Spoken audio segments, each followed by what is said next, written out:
Hello à tous, Johan Alpha 555, vidéo rapide, moins de 7-8 minutes, parler un peu des NFT et de la période dans laquelle on est.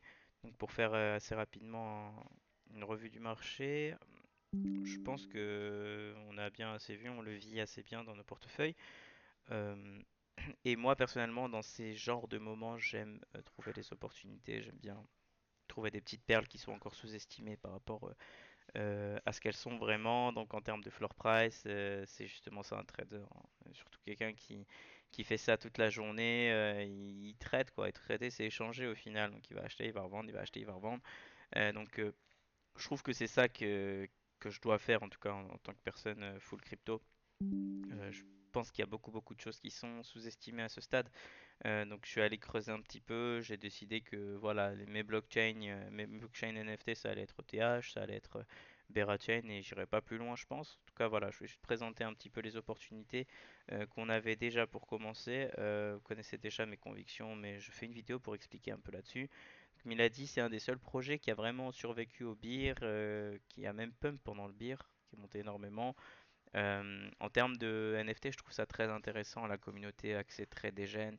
Le prix super intéressant. Même moi, je les ai eu à 13 000 balles, alors que je suis quelqu'un en général qui achète pas loin des bottoms. Donc, je me suis fait un peu, je me suis fait un peu raqueter sur le TH. Mais je trouve que, en tout cas aujourd'hui, en termes de opportunité NFT, elle est là, quoi. Je trouve qu'il y a vraiment quelque chose qui se crée. Les NFT attirent beaucoup plus de volume qu'il y a un an, 2 ans. Les gens créent plus, les gens sont encore plus bullish sur les NFT beaucoup plus qu'avant. Donc voilà, l'Emile a dit le côté des gènes, l'avantage d'en avoir, enfin après je les ai achetés plus cher, mais aussi j'ai fait sur cette collection un et quelques éthers de profit parce que j'avais des Milady. Donc ce que j'ai fait c'est que j'ai fait trois wallets et j'ai splitté mes blue chips sur trois wallets différents dont deux connectés à un Discord différent avec un voilà un collablant différent, Vulcan différents, etc. Donc ça, c'est un site, par exemple, si vous avez une Milady, vous pouvez passer de temps en temps regarder.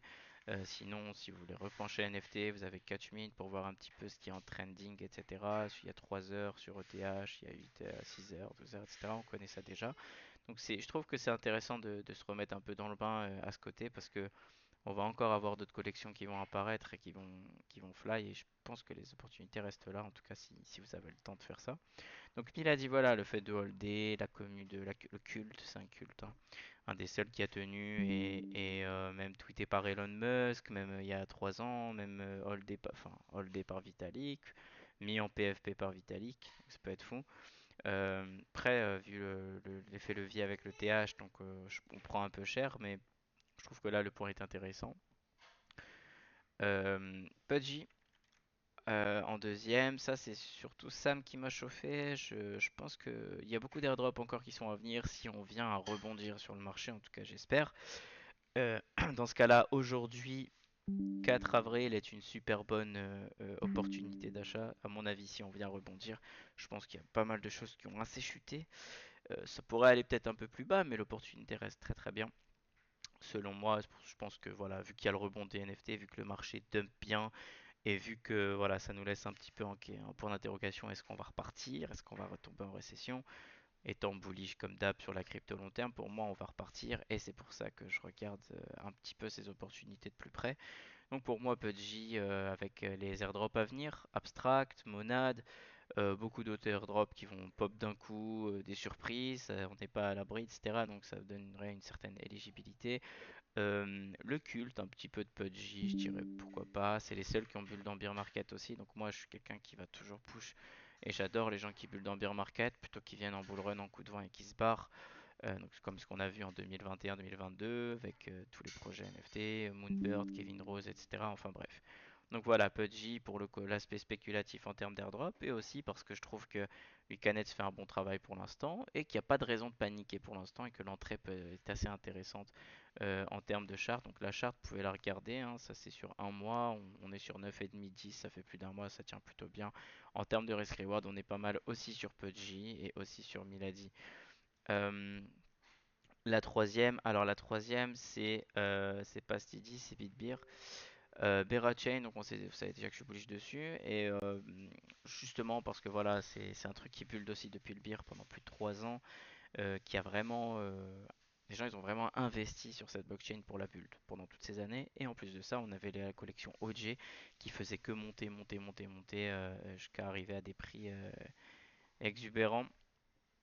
Donc exubérant, exorbitant, je sais même pas. Donc ouais, voilà. Qu'on tient bien, toujours le dip est très intéressant. On voit bien que ça fait plus d'une semaine ou deux. On est autour des 300, 300, etc. Donc 305, puis avec un dump du Bera, ça reste intéressant. Surtout que sur le Bera, je pense qu'il y a un supply control qui se fait vers le bas, vers les jusqu'à 3 dollars. Je pense que c'est supply control. Le reste qui en dump, c'est les seed investors, etc. Donc ça c'était mal géré de leur part, mais je pense que Bera a un très très gros futur. Et c'est un des écosystèmes que je vois bien exploser en euphorie en tout cas dans le marché. Et si on rentre sur une halte saison, pour moi, Bera tout 20, 30 sans cligner des yeux. Voilà, donc on a ça, on a le Bitbeer. Donc Bitbeer aussi pourrait vous donner, je les ai aussi split, j'en ai deux, je les ai split sur deux wallets et pourrait vous donner surtout éligibilité à des tokens par la suite, d'airdrop de tokens ou des whitelists sur des projets NFT, etc. Donc en général, dans ces moments, c'est intéressant d'acheter dans les moments de panique et tout. Et au pire, si vous ne le voulez plus, vous pouvez le vendre à 290. Vous aurez perdu 10 Bera, 20, 30 Bera, mais vous aurez peut-être tenté sur le long terme quelque chose. Et why not, quoi, d'avoir juste des Bera, quoi. Et pour Steady Teddy, donc ce qui en est de cette collection, elle réagit vraiment très très très bizarrement. En général, quand on a hier on a eu le reveal. Et en général, quand on a un reveal, la collection elle dump automatiquement de 20, 30, 40, 50% facile. Et là, on a eu vraiment l'effet inverse. À post-reveal, elle est à 130, alors que pendant le reveal, elle était à 100. Avant le reveal, elle était à 100. C'est insane. Ça veut dire que les gens ont vraiment intérêt à holder cette collection. Apparemment, il y aura un token par la suite. Donc ça pourrait être aussi intéressant. Si vous avez un steady, pourquoi pas tenter l'airdrop, tenter un petit peu la collection de la Bera Chain. Steady est très très push par les fondateurs de la Bera Chain, Smokey the Bera, etc. Donc c'est les vibes un petit peu de la Bera Chain, un peu retardé, un peu voilà, un peu faire paniquer les gens. Ça, moi je trouve ça génial en tout cas. J'adore ces vibes. Je profite de ces vibes pour faire de l'argent parce que c'est des gens qui sont blindés d'oseille. Vraiment, tous ces mecs-là, c'est des builders, des vrais tech builders de ce que j'ai vu. Donc j'adore cette communauté, je kiffe. Donc Steady pour moi, gros potentiel. Les chiffres ici réagissent très très bien en général. N'oublie pas que ce Discord était fait pour les NFT il y a 3 ans. On a vraiment fait un carnage dans les NFT. On a gagné pas mal de sous. Donc voilà, back to back. Moi, je me calme un peu le shitcoin en général, là en ce moment, mais bon, après, je suis un full-time crypto, donc je cherche les, je cherche les petites spécu NFT à droite à gauche, et je pense que celle-ci peut être encore une. Donc voilà, si on fait un topo, ça reste ces quatre collections qui, pour moi, ont un futur. Euh, Mon pari de ce que je vois, puis aussi, vous pouvez traquer les trending, etc., tout ce qui se passe autour des NFT sur les sites, sur les plateformes. Ça, c'est important, voir laquelle prend, etc. Voilà, donc ça c'était vidéo spéciale NFT pour ceux qui adorent et qui aiment bien, qui aiment plus, qui vaillent plus avec les NFT que les shitcoins. Et ça, la majorité ici vaille plus avec les NFT. C'est beaucoup moins volatile. Donc voilà, je vous souhaite une bonne soirée et bonne chance dans vos trades.